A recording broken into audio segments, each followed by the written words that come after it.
Hello and welcome to All 24 News. I'm Karim Fazakari, your host for tonight's World News program. Let's delve into the latest top stories.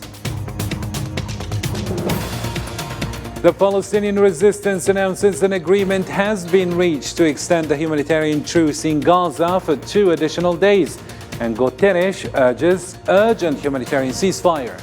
Yet, did the occupation violate the agreement in Al Maghazi? Find out next.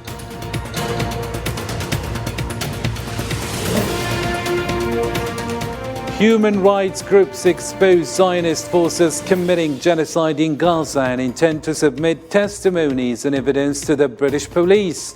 And what's the story behind the resistance accusing Human Rights Watch of adopting the Zionist narrative? That's also ahead.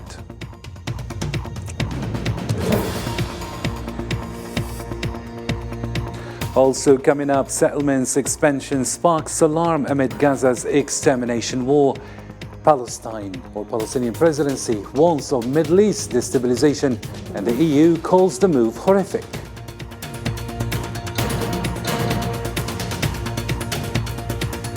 And will foreign interference in the Libyan crisis escalate and deepen Sahel region woes? Bathili sounds the alarm, and Algeria takes center stage for a UN solution. Stay tuned for details after the break.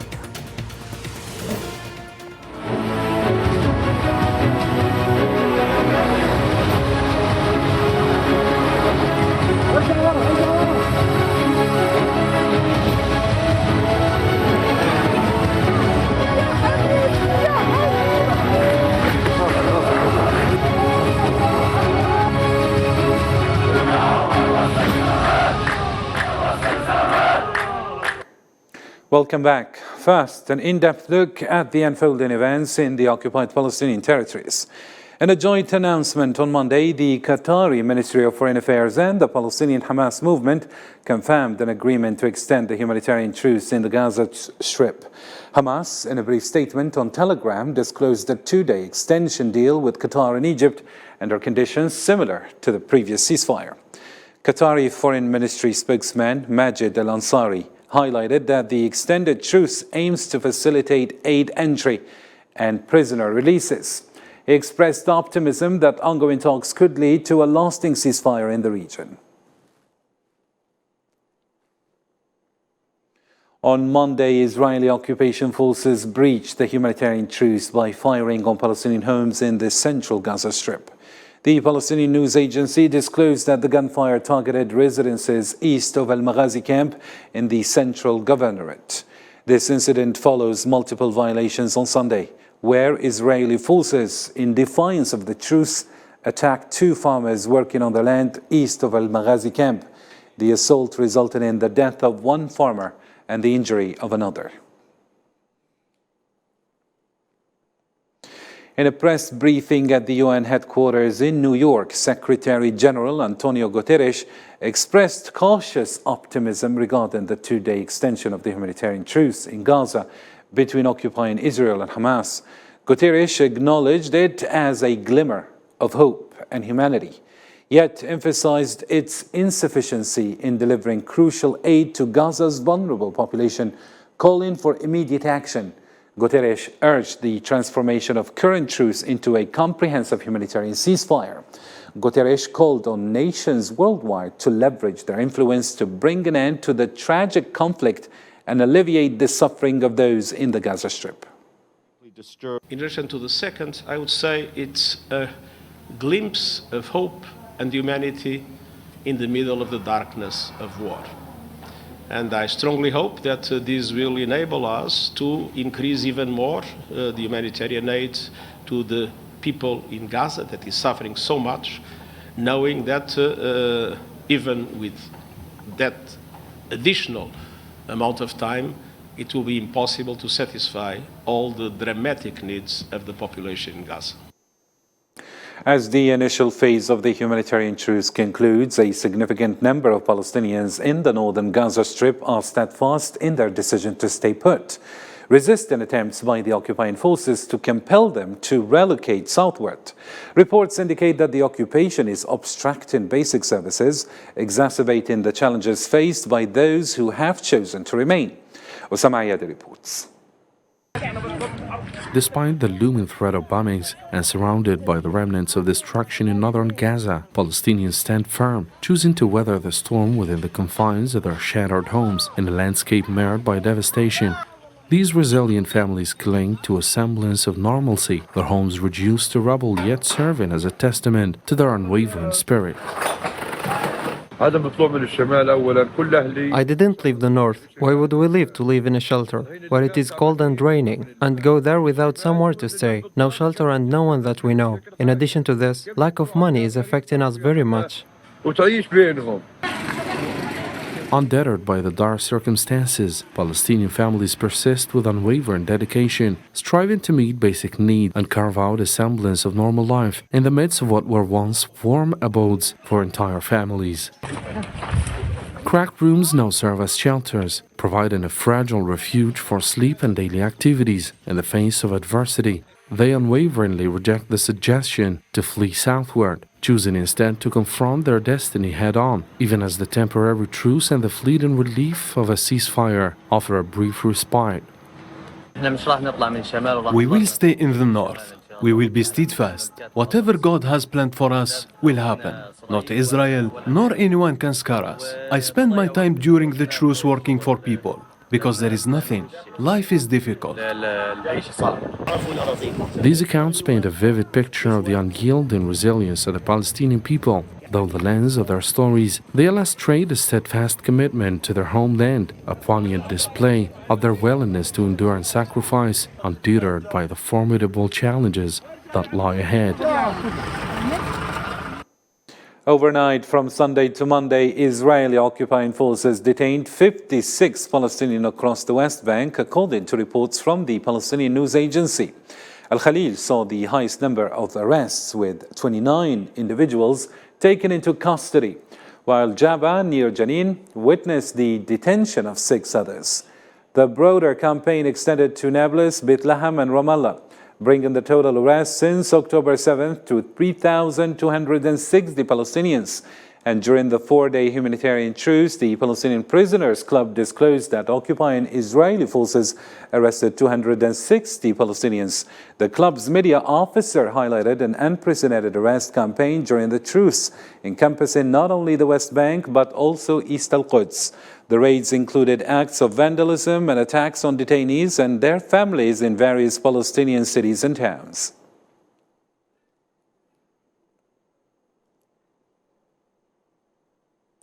Palestinian Prime Minister Mohammed Shtayyeh condemned the extensive destruction in Gaza as a reflection of the crime practiced by the Zionist killing machine. He revealed a Palestinian initiative to mobilize international efforts to halt the aggression, emphasizing the need for a genuine political solution. For his part, Palestinian Foreign Minister Riyad al-Maliki stressed the importance of extending the humanitarian truce in Gaza, warning that a resumption of fighting would significantly increase Palestinian casualties. Zahra Farjani has details. As the ceasefire echoes across the war-torn area of the Gaza Strip, the Palestinian authorities drew attention to the aftermath of the Zionist aggression, which the temporary truce laid bare. Prime Minister Mohammed Shtayyeh unequivocally denounces the destruction, branding it as a testament to the atrocities committed by the Zionist war machine. مشاهد الدمار التي تكشفت عنها حرب الإبادة. Following the 52-day war in Gaza, a vengeful impulse has led to widespread destruction of lives and infrastructure. Gaza must be recognized as a disaster zone, with the occupying state held accountable. The global community must address the severe impact on children, women, and the elderly. The tendrils of Zionist aggression, however, have not spared the West Bank, as the Prime Minister condemns incursions and escalations by occupation authorities and settlers in various governorates. The cabinet strongly condemns the occupation's actions in the West Bank, including killings, incursions, settlements, and mass arrests. Ongoing events depict a war that requires immediate cessation. The cabinet affirms our people's right to self-defense and calls for an end to the conflict. With the expiration of the truce imminent, the top Palestinian diplomat implores for an extension at a crucial meeting of European Union members and Middle Eastern and North African countries, aiming to prevent a surge in civilian casualties and emphasizing the fragile nature of the current ceasefire. With a truce in place amid 15,000 casualties, the potential resumption of war could double this toll due to the concentrated Palestinian population, particularly in the southern Gaza Strip. And Israeli attacks risk escalating casualties. Extending the truce is crucial for preventing further harm. Over devastating 48 days, the Zionist army's cruel aggression has left a staggering toll on Gaza. Over 14,000 Palestinians dead, with more than 36,000 wounded, the majority being women and children. While the truce is slated for a 2-day extension to address the ongoing humanitarian crisis, the resounding call remains for a permanent ceasefire. Chinese Foreign Minister Wang Yi is set to lead the UN Security Council meeting in New York next Wednesday, focusing on the Zionist aggression against the Gaza Strip. Amidst escalating tensions, Chinese Foreign Ministry spokesman Wang Wenbin reiterated China's urgent call for decisive action to address the growing humanitarian crisis in Gaza.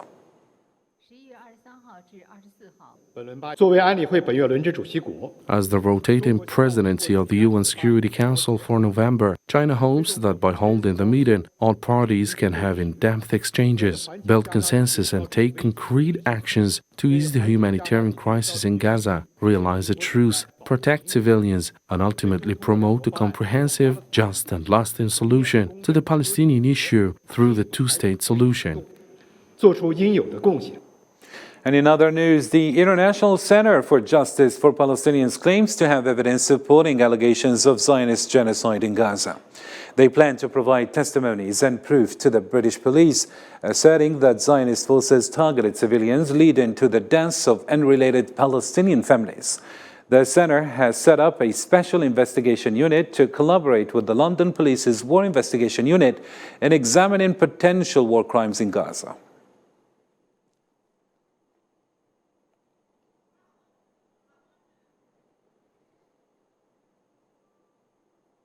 The Palestinian resistance, particularly Hamas, has accused Human Rights Watch of aligning with the Zionist occupation's narrative in its assessment of the Gaza Strip massacres.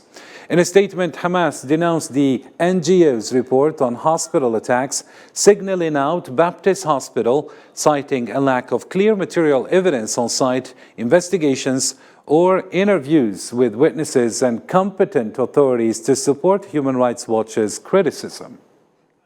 In a solemn gathering at the Jabalia camp in Gaza, crowds participated in the funeral procession for the 4 resistance leaders whose martyrdom was announced by Hamas during Al-Aqsa flood operation on Sunday. Mourners shouldered the bodies of the martyrs, chanting pro-resistance slogans and expressing their commitment to steadfastness against the Zionist entity.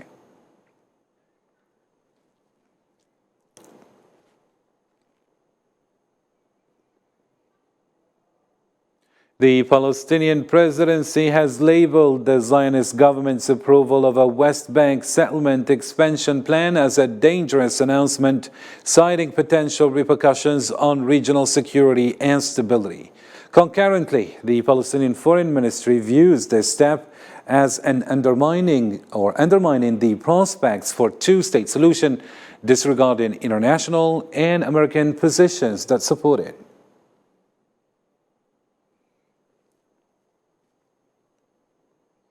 In a show of solidarity against the Zionist aggression on Gaza, demonstrators across the globe continue to rally for Palestine, calling for a permanent ceasefire. Protesters demanded an end to the occupation's aggression and the genocide in Gaza, raising Palestinian flags, chanting slogans for the liberation of Palestine. Here's Salman Asib with the story. Across the 4 corners of the globe, a wave of solidarity engulfed Muslim-majority nations and beyond, as thousands took to the streets, uniting their voices in protest against the relentless assault on Gaza by the Zionist entity.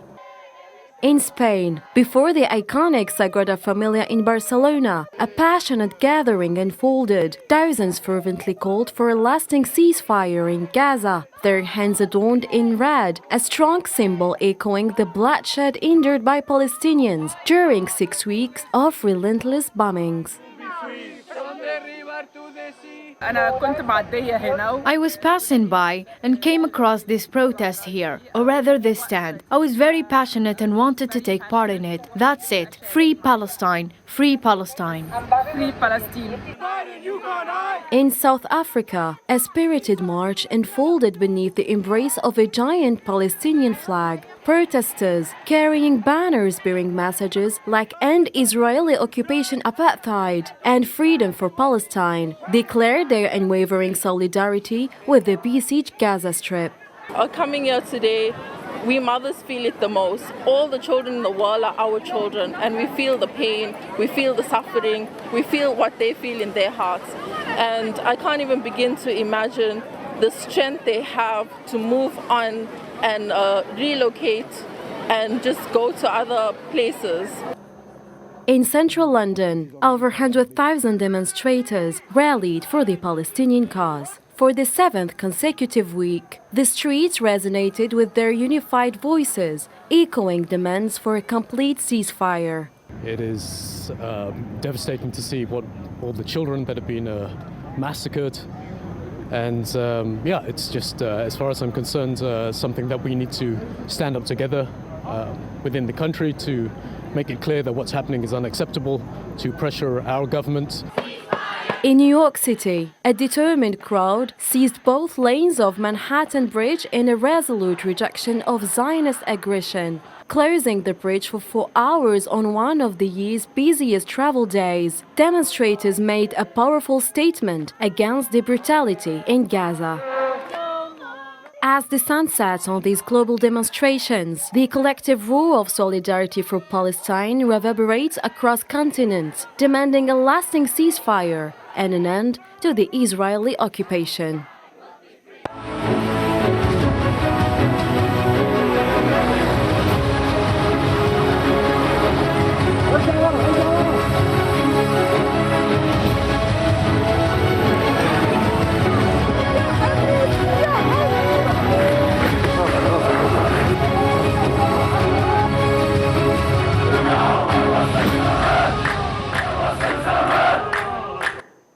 To other news now, Algerian President Abdelmajid Tebboune received credentials from 4 new resident ambassadors on Monday. The ambassadors representing Finland, the Republic of the Congo, Mauritania, and the United Republic of Tanzania presented their credentials in a ceremony attended by Algerian officials, including Acting Director of the Algerian Presidency, Boualam Boualam, and Foreign Minister Ahmed Attaf.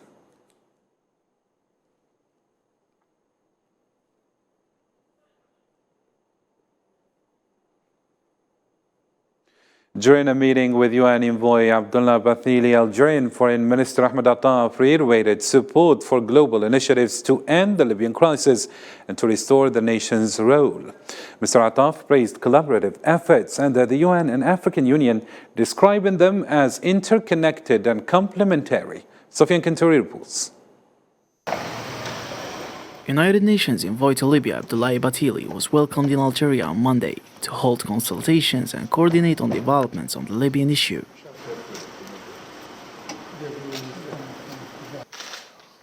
In a diplomatic head-to-head infused with commitment, Algeria's Foreign Minister Ahmed Attaf reaffirmed the nation's unwavering backing for global initiatives aimed at solving the Libyan issue and reinstating the nation's pivotal role on the regional and global stage. Algeria, which has consistently stood by its sister Libya in words and deeds, reaffirms today that it will remain faithful to its policies and positions amid the crisis threatening the security, stability and unity of this sisterly nation. We commend the efforts made under the auspices of these two organizations, witnessing the genuine interconnection of the international and African paths in both aspiration and purpose. You have our full support and backing in your ongoing behavior and diligent efforts aimed at resolving the Libya crisis. During a high-stakes rendezvous, Abdullah Bathili, the head of UN mission in Libya, sought to synchronize strategies and navigate intricate Libyan developments, hailing Algeria's role in resolving the crisis. Je suis venu en Algérie pour m'inspirer My presence in Algeria is justified by the significance of the country in terms of geography, history, culture, society, and its political experience, particularly concerning Libya. I look forward to ongoing exchange and rely on Algeria's support for the success of our mission. I express our satisfaction with the President's unprecedented support, which will further strengthen in the coming days for the benefit of Libya, its people and neighbor nations, as well as the peoples of Sahel, the African continent and beyond. Ahmed Attaf advocated for bolstering the national reconciliation process in Libya, restating Algeria's categorical rejection of any foreign entanglements in Libyan affairs. Our conviction is steadfast that the essence of the crisis and the heart of the conflict lie in external interventions in Libya's internal affairs. Interventions vehemently rejected by Algeria in their entirety. We call for the methods and manifestations of these interventions in the Libyan scene, whether political or military. Meanwhile, Batili reiterated his warnings about the far-reaching repercussions of lingering Libyan crisis on the countries of the Sahel region. Libya needs only long-term vision of the problems of its people, the peace and stability of the country outside the population, and therefore the crisis that has plagued this country for a decade now has consequences for its neighbors. Algeria is one of Libya's immediate neighbors. Everyone remembers that this Libyan crisis had repercussions in the Sahel world of Sudan, Chad, and Niger. The alliance between Algeria and international stakeholders emerged as essential in steering the turbulent waters of the Libyan crisis toward calmer shores. In Attaf's resolute words and Batili's commendations, a commitment to resolution plays out. The urgency of untangling Libya's intricate threads is not only a regional concern, but a call resonating across borders. The Polisario Front, concluding its third regular session, reaffirmed the Sahrawi people's determination to intensify their legitimate struggle for freedom and independence. The National Secretariat rejected the Moroccan occupying state's imposition of a fait accompli policy in the occupied areas of the Sahrawi Republic. Polisario urged the United Nations to fulfill its responsibility in completing the decolonization of Western Sahara, calling on the MINURSO mission to enable the Sahrawi people to exercise their inherent right to self-determination and independence. The United Nations Working Group on Arbitrary Detention has called on Morocco to promptly release the detainees of Gdeim Azik in Western Sahara. Condemning the illegal detention and reported ill treatment and torture, the group demands accountability for officials involved. Specifically, the UN group urged Morocco to release detainees, including journalists and human rights defenders, from the occupied Western Sahara without delay. Forbes magazine has labeled Morocco's green energy projects as part of the Makhzen's efforts to legitimize its military and economic occupation of the Sahrawi lands. In an article titled "Sustained Corruption and Bloodshed," the influential American magazine accuses the royal palace of engaging in bargaining and blackmailing through the Morocco Gate framework to secure allegedly corrupt deals in the occupied Western Sahara.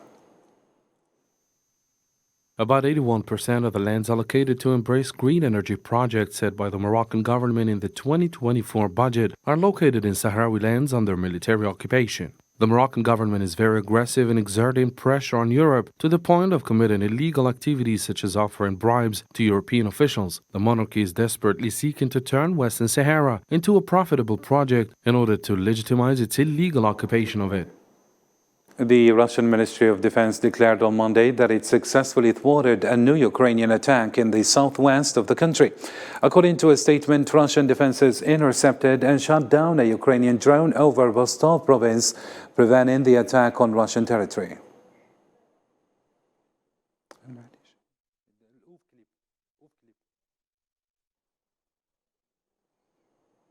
Dozens of foreign and Algerian runners have arrived in Timimoun, southern Algeria, in anticipation of participating in the second edition of the Algeria Track Marathon, set to begin today on Tuesday.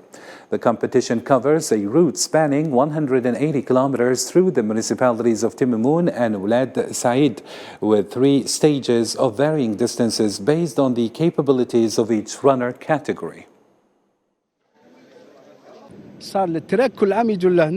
Track Algeria participants have been participating in every edition, and they have brought new participants this year, including Europeans and Africans. Philip is used to participate in track in Africa and Latin America and many other countries.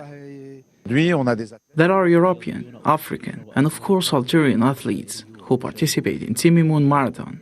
We are in Timimoun Marathon for the second time. The first one was held in an amazing atmosphere, and I think that there is a bigger motivation. We were welcomed warmly in Algiers, and we visited the city as the participants had the chance to discover it. Let's turn to Islam Said now, who is on the ground to tell us more. Islam Said, how was the final preparations going for the second edition of the Algeria Track Marathon, which will start later today? Don't know if you catch me, Islam Said. Hello, Kareem. Hello, dear viewers. So the clock is ticking for the big day as the race is going to start tomorrow morning from Timimoun. As for yesterday, there were intense preparations ahead of the race with many workshops established for participants, including medical checks, GPS training, as well as security procedures. The second edition of the sport event included a large number of participants in track alone with 70 runners, comparing with the last year number, which was probably 60 runners or less. Algeria Trail will include 3 different categories of races, passing through 8 checkpoints or control points according to the length of the race. The shortest will be 45 to 50 kilometers long, then another will range from 90 to 106 kilometers, and the longest will be 182 to 190 kilometers. The longest might, let's say, last for 2 days and 3 nights straight. Thank you so much, Islam Said. And that's it for our program, ladies and gentlemen. From me, the All 24 News team, thank you for tuning in and take care.